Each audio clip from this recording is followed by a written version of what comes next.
Welcome into Prep Picks. We've got the band back together. I'm joined by Casey Gantz and Steve Wilmoth of ESPN Tri-Cities and TriCitiesSports.com. Welcome back to 2022, gentlemen. It's hard to believe that high school football is back. Let's get right to it. We start with some bragging rights in Carter County as Cloudland makes a trip down from Roan Mountain to take on Happy Valley. Casey, we will start with you on this one. Hopefully it's just like riding a bike again. Get back on here at Prep Picks. Glad to be back this year. Carter County matchup here. I had to do some research because I know Steve has done a lot of research while I've been gone the last year or so. I'm going to say Cloudland wins this one close, but I'll take the Highlanders. Last year, Happy Valley starts 0-3, finishes 7-3 in the regular season, only lost 6 seniors. So the Warriors have a lot of folks back. Still only 6 seniors on a football team that's maybe ahead of schedule. Cloudland, you know, they always come with that straight at you ground attack. This year, Cloudland's going to throw some speed.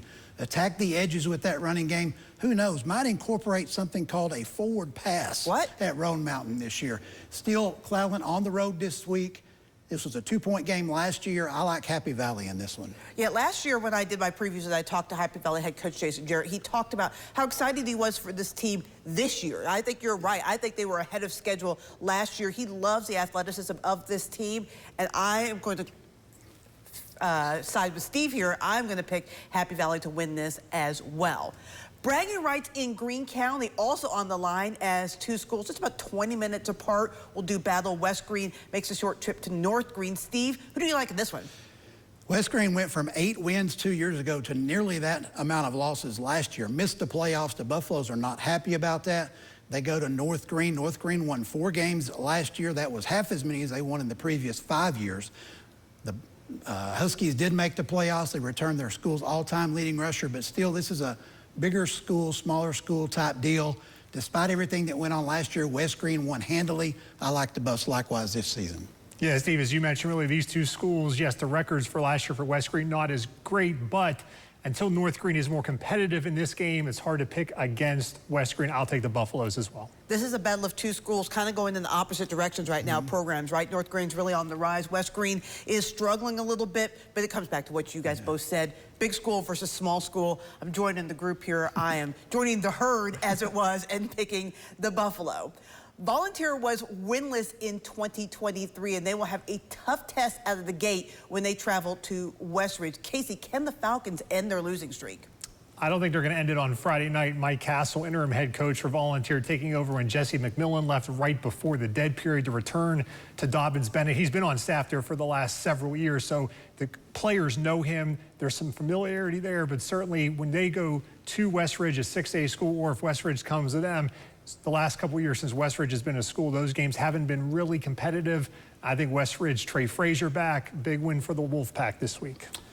Indeed, Trey Frazier is back, but the big story coming out of the Westridge camp is will Frazier play Friday night? Last week against Gate City in the scrimmage, played 1 series, left. My intel says he is out this week. That would leave the quarterback position to sophomore Isaac McGee or even a freshman Justice Hilton. But Westridge has outscored Volunteer 137-20 in the first 3 meetings. Westridge might go back to its ground game.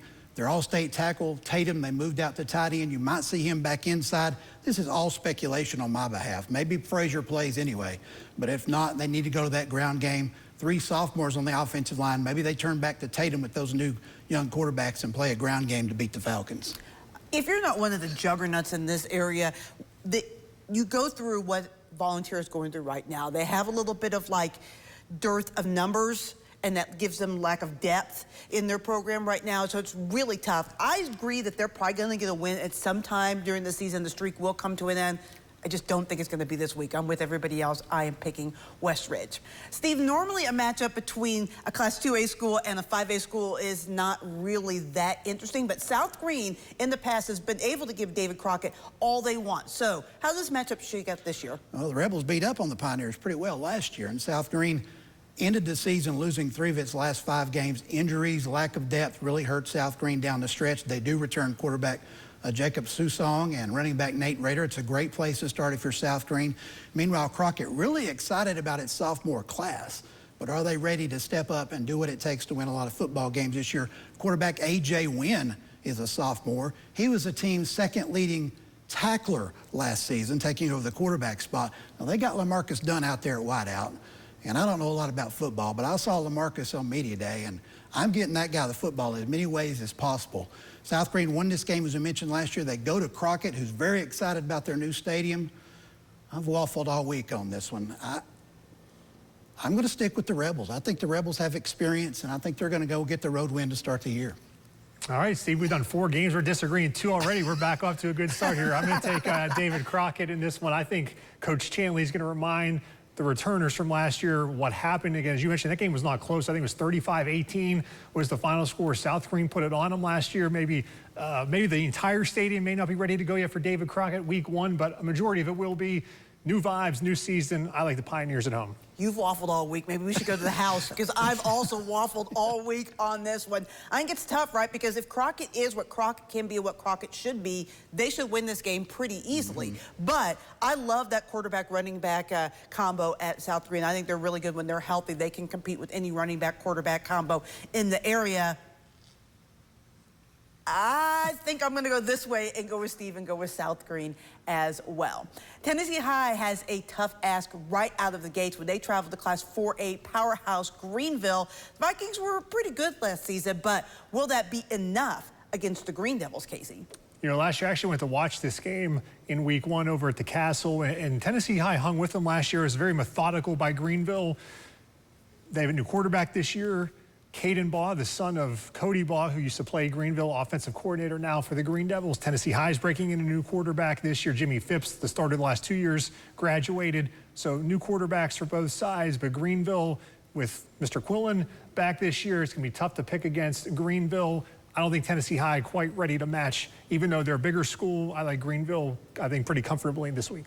Yeah, Tennessee High won the last 6 of its regular season last year, but a lot of personnel losses, as Casey mentioned. Greenville, meanwhile, they got all kinds of playmakers back. You mentioned Caden Carson Quillen's going to be a Mr. Football candidate in Class 4A. They got great wide receivers in Zayden Anderson and Taron Clarity. Big, strong offensive lines, great defense where there are some holes to fill for the Green Devils. I think this is arguably the toughest assignment for a team to start the week in our area. Tennessee High going on the road to Greenville. I like the Green Devils in this one.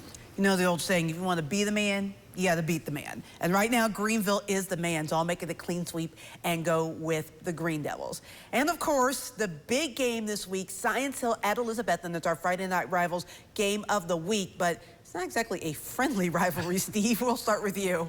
Well, one thing we know about this game is I am going to get it wrong. Okay, we have done that every night. I think I'm 0-8 in this game in my career here, but this is always a fascinating football game.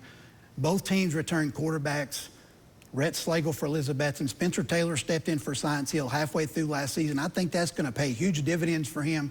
Science Hill has all the playmakers all over the field, but this game has been a physical football game, one at the line of scrimmage recently. I think Science Hill has improved in that department.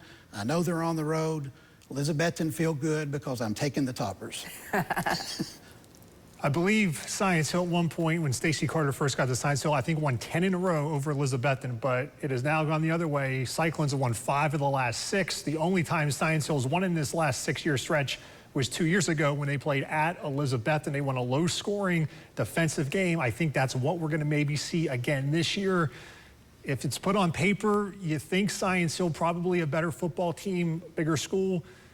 But every now and then an upset occurs, and I think Elizabethton at home is the perceived underdog, and I'm going to go with the Cyclones in this one. So when there's been a difference between you two, I have swayed over to this side.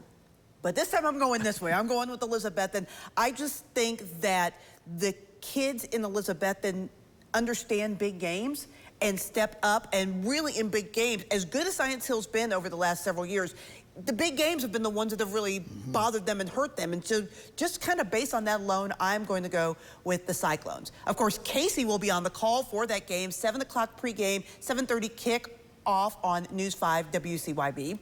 Also, the Prep Picks podcast is back. Join us extended picks on the News 5 YouTube channel each week, and join Cole Johnson, Lauren Bradford, Casey, and myself for all your scores and highlights on Friday Night Huddle.